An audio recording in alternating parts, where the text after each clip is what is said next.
feature called edge sewing. Now to do that, we're going to go back to the first page of stitching. So you're going to touch the top icon on the right side of your screen. Touch this one, and let's just choose straight stitch just so we're all in the same category. Now down here we have 4 circle icons. The last one shows a needle sewing on the right side of the fabric. That's your edge sewing feature. Now when you touch this feature, it tells you, it comes up with a new message. And the new message says, attach vertical stitch alignment foot and edge sewing sheet. Now the vertical stitch alignment foot's easy. It's in your box. Oops. It's labeled here with the letter V.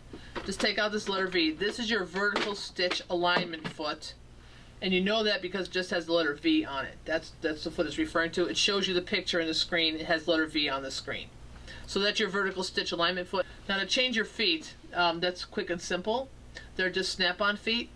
So if you go to your ankle, there's a button in the back. Just push the button forward, the foot, it will release the foot and the foot will drop down. Pull it out of your way. You take the next foot you're putting on, they all have a bar right in the middle, that will snap back on. Lower it under the ankle, you have your choice. You can either push it up into the ankle, I prefer to lower the presser foot, and it snaps right onto the foot. So that's your vertical stitch alignment foot. Now your edge sewing sheet, this is a piece of grid like looking material. You'll find it in your instruction manual when you first got your machine. It's like a window cling. It's kind of wiggly, rubbery. It comes on a piece of plastic. You're simply going to release it from this plastic, save this piece so you can put it back on when you're done using your sheet. And you're going to put this on the bed of your machine. Now what you want to look for is there's a black line here and a black line here. That's going to line up with the needle plate when you put it in place. This notch open here is where the feed dogs will still be exposed so it can move your fabric through. So I'm just going to put this right on. And the beauty of it is if you put it in the wrong spot, no problem, just pick it up and move it over so it is in right where you need it.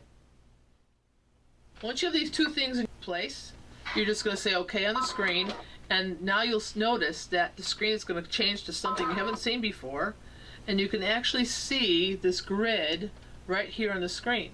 Because what's happened is the internal camera of the machine has turned on, and it's looking at what's at the needle, and this is what it's seeing.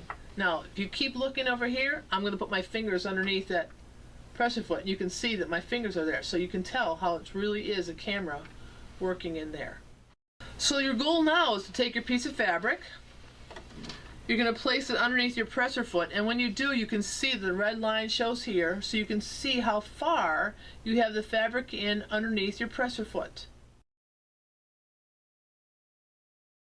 Now, as you have your fabric in, if you move your fabric more to the right, you'll see that happening.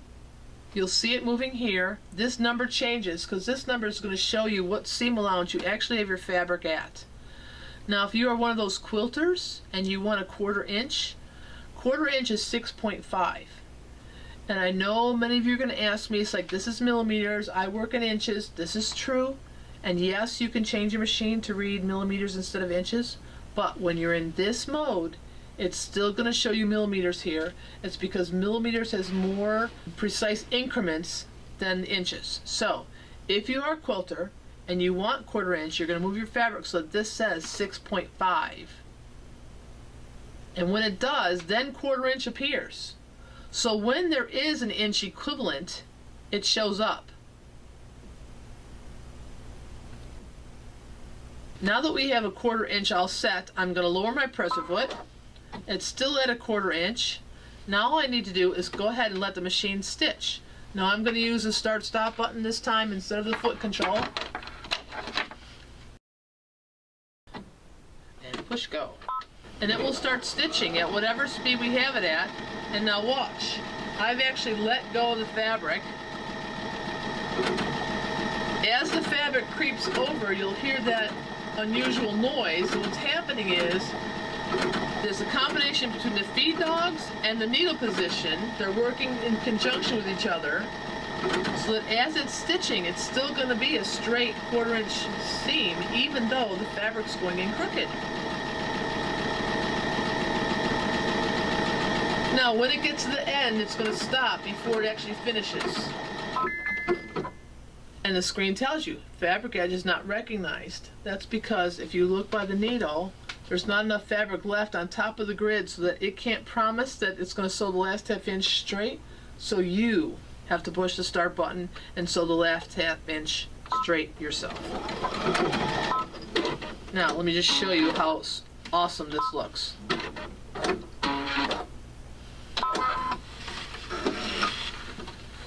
Perfectly straight all the way across.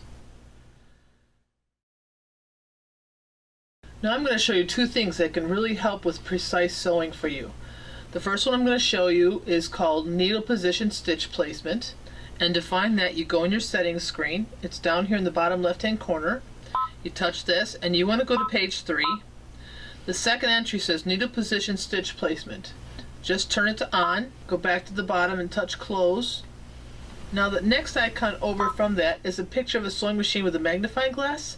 This one you can touch and will actually turn the camera on. That's what I refer to as the manual way. So now that here, you can see this is like true time. See my fingers, how they move? So now what we need to do is we're going to start stitching on this line. I don't want one stitch above, I don't want one stitch below, I want to start stitching right on that line. Now our usual way is put this under the presser foot, lower the foot, stand on our heads, turn sideways, needle up, needle down, try to get that needle in the right place. But with the camera here, we have a much easier way to do this. I'm putting my fabric underneath and you can see that my stitching line is inside that oval of the presser foot. Now I'm going to lower my presser foot, and the first thing you'll notice is that with the camera on, you can actually see the stitching line inside the presser foot. So two things I'm going to do. First we're going to magnify so we can see it much larger, and you can see I have my stitching line inside. Let me show you so you can see it moving. I'm going to put needle drop position because that will actually show me the precise place where the needle is going to go down into the fabric. And you can see how hard it is to move this fabric at this point. So remember, I turned on needle position stitch placement. Now to activate that, I'm going to touch the needle up and down button. The needle will come down and hover over the fabric, but the feed dogs will drop. See, it's at its third position now. So now what I can actually do is I can move this fabric very easily because the feed dogs have dropped, but the pressure foot still holds the fabric, so when I let go it stays in place. I'm going to turn my needle drop position back on, move my stitching precisely underneath that green cursor, and then just go ahead and start stitching, and it starts right on that line. And you can see how it starts stitching exactly where we want it to be. That's how precise you can be